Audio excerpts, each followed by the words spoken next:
Ladies and gentlemen, welcome to yet another invigorating and deep dive conversation in the series of GCC Leader Talks that we have constructed for you ever since the 11th edition of the annual GCC Conclave happened in September this year. We've had multiple conversations, and each of them have been topical deep dives and have been very, very enlightening. In the same stream, today we have a discussion on this very pertinent topic of how innovation in data and technology will change the future of GCCs. Now, GCCs need no introduction. Global capability centers have been in India for almost 4 decades, and decade after decade, we've seen their story of evolution and maturity grow better and better. Today, they are a significant contributor not just to our economy, but to the entire social, cultural, innovation, and developmental fabric of India. And not only for India, GCCs have been critical for their global parents during this time of the pandemic as well, in helping them be resilient, in helping them sustain through, and in helping them think through their revival strategies. So welcome once again to this very enlightening and insightful conversation, as I can already imagine. We have with us today a very prominent and eminent GCC leader with us. Jitain Bahari is the head of PNC Insurance Solutions Operations of Swiss Re in India. Jitain is an insurance industry veteran with over 2 decades in leading very large, complex insurance transformation programs. And when I say transformation, technology has been a critical element of it. So if we can say Jitain is a sectoral and a technology leader in that sense. It's great to have you with us, Jitain, today. Thank you. Thank you so much, Namita. A little bit more about why we have Jitain today. His experience spans consulting, strategy, product engineering, design, and solutions development across multiple stints in insurance as well as in consulting organizations. He's played leadership roles in defining, managing, and executing technology solutions to prepare organizations for global success. We deeply appreciate your time today with us, Jitain, on this very critical topic of importance for the GCCs as to how they will shape their success stories in the next 5 to 10 years to come with data and technology as the central foundation for it. So I want to get started very quickly, on one question that is more like a reflection of the past. How, in your view, have GCCs so long, taken technology into consideration when it comes to shaping their global parents' strategies, success, as well as the growth strategies? First of all, Namita, thank you for inviting me here and giving me an opportunity to share my experience working with GCC. I think the question you ask probably is a journey of GCCs in India. Fundamentally, as you rightly said in the beginning, it's been 4 decades, and the GCC's growth and journey has been phenomenal for us. I think where we started versus where we are actually completely different. I mean, if you remember, we started the GCC more as outsourcing, low cost, headcount centric centers. They are, doing a lot of operational activities. All that stuff was happening. But I think over a period of time, from all these things, we have actually become a capability driven trendsetters. In fact, to an extent, we have actually become agenda setters as well. I mean, we have got a seat on the table for the global organization where we have GCC set up in India. I think we have gone a long, matured journey in GCC. Initially, when you talk about setting up a GCC, we have to go and tell everybody what capability we have. That's not a problem anymore with us. It's a table stakes. The GCC, people know we have the capability. I mean, talent is like nothing. It's available. It's abundant in GCC. And I think that's the beauty of what we have done over a period of time. We have got a strong confidence of global organization, that this is the place where they can get what they're looking for. I mean, number speaks itself. We have like what, 1,300 GCCs now? I mean, that's a big number. It's a big number. We're a huge contribution to the economy of the country as well as overall globally as well. Now, I think the pertinent question comes to my mind is, once we have reached that maturity, once we have been doing so well, where do we go from here? I think that's where, as a GCC leader, we have to think really hard. See, getting a seat on a table is fantastic, because that's what we want to, kind of drive the agendas. We want to tell what is required to be done. I think the other important part is to hear your voice on the table. And the hearing of voice is the next level I would see we need to go. But what does that mean? See, end of the day, if I am in a leadership forum and talking about things, I think it's very important that the other person sitting is hearing what I'm saying and kind of go and say, yes, that's the way it should be. What does that mean to us? What does we need to do for that? I think there are 3-4 things I believe we should really do that. I think number one, we need to have context, then content. I think content is available everywhere on net. You talk about anything in India, you search it, you find it. I think we need to make things contextual. How the context of everything happening in India, how the tech, how the data, how the capability is driven contextually, we have to define that. Number two, we have to be very careful when we do these conversations, because many a time we have to start challenging the people when we are talking to them, because that's why they realize the importance of what we know and what our experience is. Third, I think this is the talk of everybody's conversation. We have to fail. We have to fail fast. We have to take quick feedback and then let them know that this is the way things need to be. So I think these are the high level, I feel, where we want to go next in coming 5 to 10 years time frame. That's very interesting. I think the 3 things that you mentioned are very, very important. Context, being able to, within that context, have some kind of a contrarian viewpoint and really question the motivation, and then take a much larger view and move with speed. That's very interesting.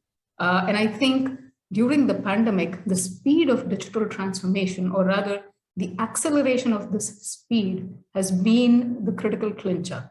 So I think organizations that have been able to do that kind of a transformative, those who have been able to kind of put that transformative journey in place have really, significantly made a contribution, have been able to come out of this impact much faster.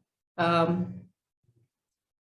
would probably also add a little bit of customer centricity to that. So when you combine all of these elements, how do you see data and technology readiness, or the ability of an organization, particularly when we look at GCCs? How do you see their capability to manage, to handle, and to exploit data as a key strength in moving forward? Right. So I think there are two, 3 different things in this question, and let me understand this better. So what you're saying is, how did we manage the GCC's performance post or during the pandemic? I mean, if that's what your question is, and how the technology edge has helped us. Okay, fine, got it. So I think Yes. I think it's very, very interesting thing. When in March 2020, when the whole pandemic happened, nobody was even ready that like what's going on. And I'm sure if you heard about, every GCCs have the business continuity plan. I've been part of many of that BCP plans in terms of, what needs to be done. We used to do mock drills. We used to do a lot of tests that, okay, this has happened, this has triggered. And I used to say, like, are we going to ever use this? Like, what is this, right? And then March 2020, the pandemic stuck. Nobody was prepared at all. But I think that's where our process-centric, technology-driven approach has helped us. I have spoken to so many GCC leaders, and every single leader has said that within 2 to 3 weeks' time, we are back up and running. Now, no matter what kind of role, job, work we were doing, everything was 100% ready. I mean, to an extent, in certain scenarios, I know we have shipped desktops to the homes of the people. I mean, while it was a very physical, logistic activity, but it's important to understand that we know what we are doing. We need to understand that how quickly we move despite all these challenges. Second thing which we also need to understand is that I don't know if you heard about this ODCs, offshore development centers. All these financial institutes have this whole constraint, a glass jail, I would call, right, where you have to go in and out by all the permission. It just all vanished, right? Why? How? The whole fundamental part is that the infrastructure, the technology, the security backbone, what we have, has helped us in kind of setting up those things, work from home so quickly that you can't even imagine how that can be done. I'll give you another example. One of the GCCs I know, they used to do a lot of customer deployments in the production environment out there, and they could have never even imagined that if we are not in office, we can do this. But it has happened. They moved to their homes, they moved to their remote hometowns, and they did it. Everything has happened so smoothly. And in terms of how people have driven that, I think that is, I feel, is a huge win for GCCs. That's the capability. Also in terms of our processes, and also, I think the important part which you also need to understand is that as the more GCCs, that as more GCCs are coming, there are certain challenges we are facing as well. Now, those challenges are important challenges we need to keep in mind. And some of them I would call is that when we are setting up a new GCC, when we are starting a new, I tell you, one of the guy who lives in one of the hotel from last 6 months, he's the head of a GCC and trying to set up this office in India. He tells me, Jiten, there is no way I have a defined structure available with me. I think we are in need of that playbook. I know there are a lot of initiatives that happen to create certain templates. I think that's one area where I feel we should really focus on. I think if we can kind of create that I call it ecosystem where all these new GCC setup can be kind of do it quickly, I think it'll be a big win for us. Sure, absolutely. I think that's a great point and a great input for us as well to think through. Particularly coming out of the pandemic, probably the same playbook is no longer valid. And it definitely requires a rethink because we have different work models. Now we are not going back to the same work model. And that also means that we might have kind of delivered with great resilience, but how far is that setup going to take us through in a completely shifted work model? So when it comes to, in your conversations, how are GCCs now thinking? 2 years of the pandemic is past us. We've kind of seen that what we thought was going to be very, very rare, that we would have to invoke a business continuity plan and kind of tweak it as we go on our feet, has lasted for 2 years, but it's passed. How are GCCs now thinking about technological innovation? And for GCCs, it's two things. One is catering to the evolving requirement of the global parent, and the global parent is also in the same situation. And then it's also about continuously innovating their capabilities, within India. How do you see GCCs being able to balance across the two? What will become rather very critical for them to be mindful of? Right. So I think I've probably, your voice is breaking in between. Sorry about it, Namit. I think I missed the question, the second part of the question. Can you just repeat that one more time? Sure. So I was alluding to what will GCCs require to be very mindful of? What will be the critical elements that will see or rather drive success for them?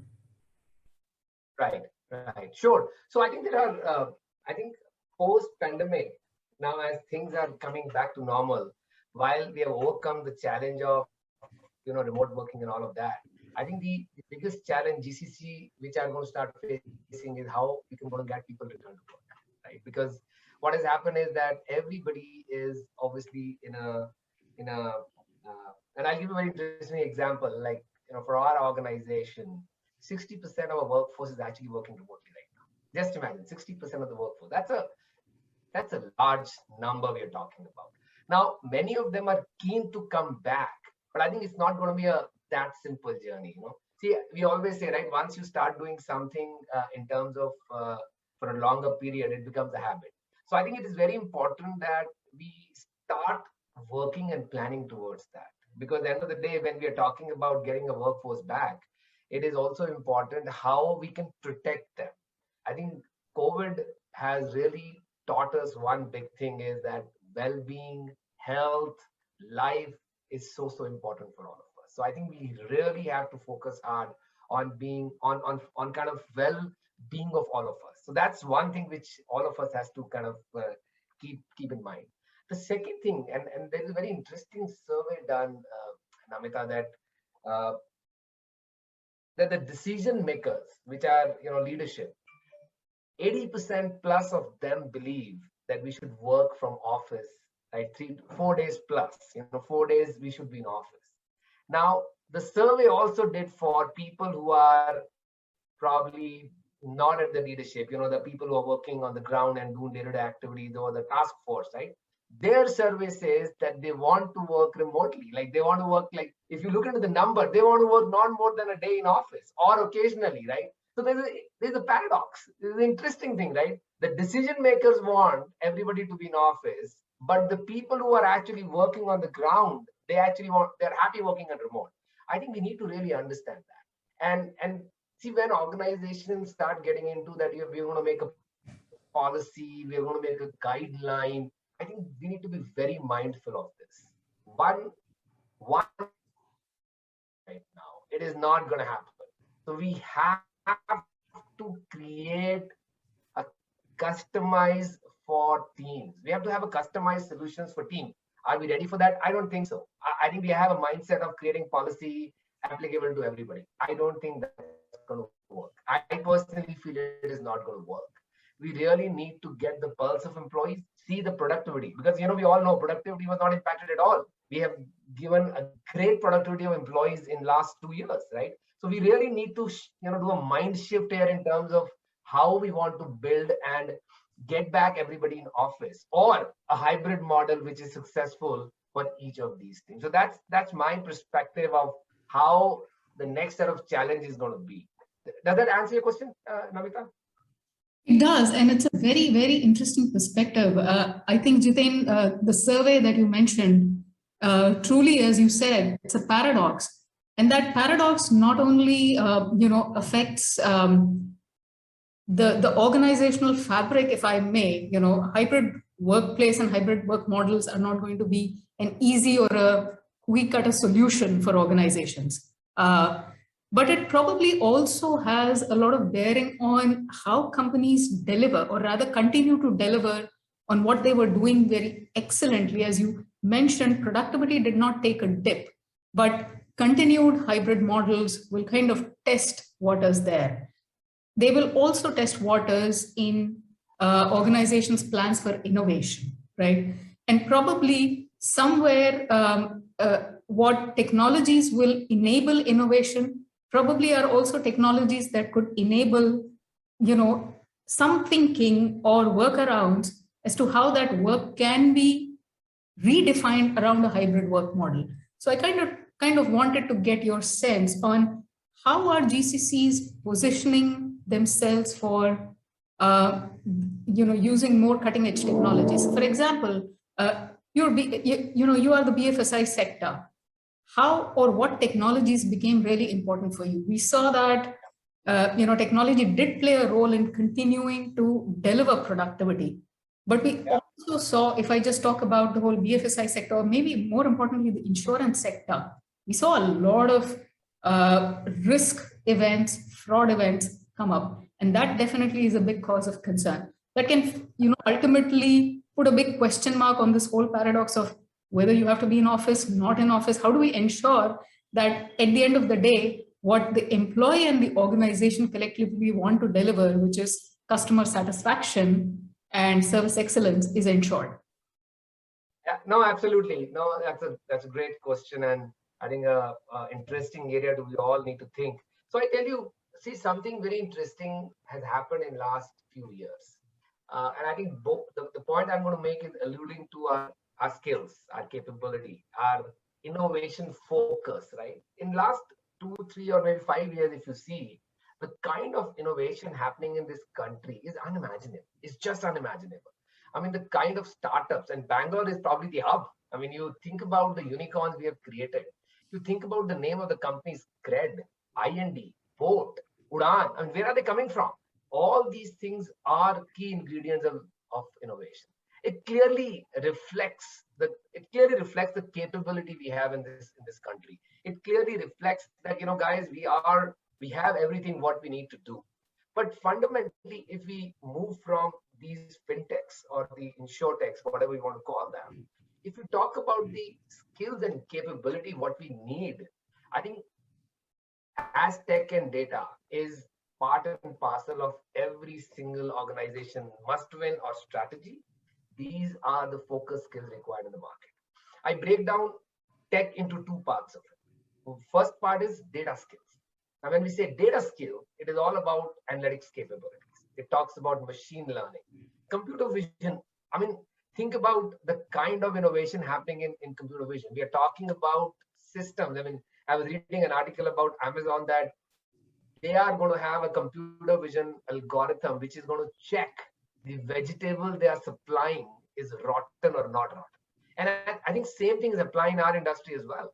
In insurance also, we are getting into claims where the computer vision algorithm are going to check and tell you whether the accident is a fraud, is a dent created by somebody, or is a natural dent, right? So all these technologies require a lot of focus on data science. The statistical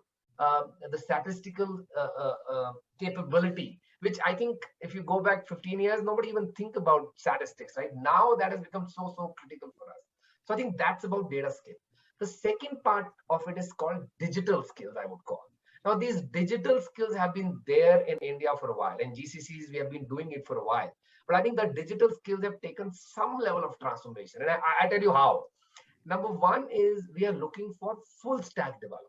Because what is happening is the way we are getting into agile methodologies, it is very important that, one single capable person does everything. And that's why we always say full stack. You can write UI, you can do backend services, everything you need to do that. So that's about the full stack development. Then there is an extreme focus on UX and UI capabilities. Now, if you look into the presence of digital devices in India, we want to access everything on all the devices we have, be it a Apple pad, or be it a small mini pad, or Samsung pad, or any phone. There are so many varieties, right? So the UX become a key differentiator. We have to have those capabilities, and people have to understand that they are key for the success. Third thing I would say is DevOps. Now, DevOps have been there for a while, but I think the way it is moving so fast, I think DevOps maturity is coming in India, but there's still a journey there. We need to do that. So this is about the tech part of the skills, which we needed. There is another area which I feel probably we are lacking a bit, and I want to highlight that. And the reason why I'm highlighting that is that we have the strong capability here, but unfortunately we do not have the exposure. And I'll tell you how. If you look into product management side of the world, yeah. Now, if you look into it, India is creating so many solutions and product in the market. But if you look into the GCCs, the product management skill is missing. And there's a reason for that. There's a very inherent reason for that. What is happening is that for GCCs, we work for a organization in America, in Europe, in UK. So all the product work which happens is happening in those countries. We support them here. Despite we are having capability and people from the best of the management institutes, they don't get the right exposure. I think we have been trying different ways to get them exposed. We send them 6 months to to the headquarters, spend time in the industry, in the market. But I think it is very important we devise a mechanism where product management skill can be built in India and can be proven strongly that we can build.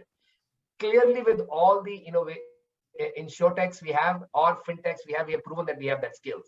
We need to kind of move them probably in GCCs also now. Very interesting perspective, Jiten. Thank you so much for that, and for bringing in the different perspectives of talent. It's very interesting to know how you broke it down to data science versus digital, and the fact that the next evolution is around product engineering and being able to create, or rather envision, what we do in terms of products. Yes, and I think India is a great startup story that ways. How do you see GCCs working with startups and growing this capability in delivering this, or building this in the next 5 to 10 years? Because I think, as you mentioned, this is going to be a critical capability. Yeah, no, absolutely. I think this is the conversation we had so many times, whether remotely or probably in dinners, which we started having now in last 3-4 months, right?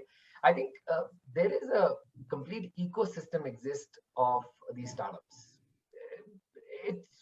There are lots. Trust me, there are lots. In last 1 year, if I pick up a problem and I start looking for it, I find so many startups sitting there, right? Now, some people have a thought process that, that can threaten the large organization, they are competitors. I have a little different opinion on that. I think while they are competitors and they have all the capability to displace the large organization, I think there are many examples, Policybazaar can do so well. Nobody even imagined. Entire digital platform. Have they become so big? Yes. Are they competition? Yes, they are competition now. But the fundamental point is that startups can actually coexist with large organization, with GCC. And I tell you why. See, and I think if you know, GCCs in last 10 years have started investing heavily on innovation. Now there is every reason for a GCC to focus on that and also invest money to create new things. But I think it is also very important when we talk about any innovation, it's a decision whether should we partner with an insurtech or a fintech or a startup. Because end of the day, they are creating a system, they are creating something which is solving a problem. And end of the day, if we can jointly work together, I think we can hit the market and solve the problem much faster than a large organization where it takes time to build the skills, start doing activities. I think this whole ecosystem can speed up the problem solving so much that we actually can kind of exist together. And also, it'll actually shift the mindset of the large organization. See, we always say that the older the organization, the heavier is the baggage, right? I think this is an opportunity for all of us to really realize that this baggage, we can just keep it there where it is and leverage these new guys. And yes, some of them might become big and be a competition. I have no doubt in my mind, because these guys are creating. They are doing stuff which they have no baggage, literally no baggage. Their technology is latest, their capability is new, their thought process is new. And yeah, some of them will become unicorns end of the day, right? So I think it is a ecosystem where I personally feel we can coexist. We actually can leverage each other and probably make a brighter future. That's very, very rightly put, and wonderful thoughts there. In fact, one of our research also had shown that, kind of 30% or more of the startup leadership comes from GCCs. And that's a phenomenal, kind of a symbiotic growth relationship that we are looking at increasingly, and further expanding as we go forward. So great thoughts there, Jiten. One last, thought from you before we wrap up is we've spoken about, the importance of data, being at the cutting edge of technology, talent. We do know that a lot of policy has to play in all of this. So how do you see eventually the policy framework, the incumbents, and the startups and the entire ecosystem come together. Yeah, yeah. I think that will be very important for us to move forward at pace. Great question. Great question. I think India probably is really behind in terms of forming a framework on data policies in India. I mean, it's very unfortunate, but I think it's never too late. I think in 2019, I remember, if I'm not wrong, they started a bill about data privacy laws in India. I mean, still it is not implemented, by the way, but I think primarily we are actually looking at the IT Act of 2000, which is right now, running around, and everybody is kind of trying to deal with that. But I think I'll give you some number, which is very important for us to understand. By 2022, India digital footprints or India digital economy is going to be around 1 trillion USD. That's a huge, huge number. And I think for that, it is very important that our data policy framework should be in place. Now, I think NASSCOM, as well as NASSCOM has been tremendously working with the government of India, and I think the government of India has been doing a lot of good job right now to kind of put that in place. I hope by 2022 we have this bill passed and we have something in place. But I think we need to be very careful here, because while data policies are very important, I think it is equally important that these data policies are in alignment of international standards. I don't think we want to become a country where we create something where we can kind of, we will be treated as like, they don't know what they're doing. I don't want to give any name and countries about it, but I think there are some countries where data policies are so much that they're actually kind of struggling to compete in the market, right? I think it is very important that the data policies, what we create, are very close to the international standard. I think the first thing is they need to come out. Now, if they have some lacking, I think we can improve that. See, we need to understand that the impact of this data policy is going to be huge on GCC, because what is going to happen is the minute the data needs to be in India, there has to be a consensus, there has to be a removal of data. If somebody says, I don't want to be on Facebook, see, all these basic laws will actually require a lot of digital transformation in the organization, and that is going to be result in spending a lot of money, because without these things you can't do that. See, while technically we can do a lot of things to change, but there is a backbone of infrastructure required to be changed. So there's a lot of expense coming out. So I think we need to be cognizant to the fact that whatever data policies are coming, they come fast, because as they get delayed, the expense will go up. That's number one. Number two, I think it is equally important that while we are establishing this policy framework, there is a compliance and audit norms in place. I read about, I'm not the expert in data policies, but I read about it that they're going to be establishing a regulatory authority also who's going to govern this, right? But I think the important part is that this authority should make sure it has the right skills to kind of establish quickly and start implementing these things. Because at the end of the day, if compliance and audit norms are not there, the entire policy goes for a toss. So I think that's the part which we need to be very careful. I think the data privacy is one area where Indians are, typically a kaam chalao, it's a chalta hai, they don't really care about it. So I think the third piece I really feel is that the people of India, there has to be a drive where people should understand that whatever personal choices they are making in terms of sharing their data has an implication. They need to understand that.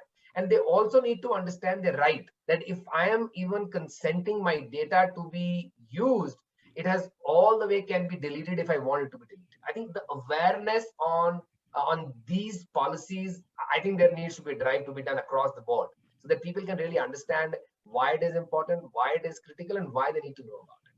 I think this sums up my thoughts, in data policies. I think it's still a area where lots going on. Hopefully we have more clarity in coming years. Absolutely, absolutely. And I think all of us are looking forward to the policy and the clarifications around it. But it has been wonderful, getting your thoughts on what's the art of possible here with technology innovation in India, particularly for the GCCs to look forward to. Thank you, Jiten, for a wonderful, insightful, and enlightening conversation today. Thanks a lot. Thank you. Thank you so much, Namita. It was wonderful conversation. It really made me think a lot. I think some of the times you read these things, but thank you for asking these fantastic questions. And it was lovely talking.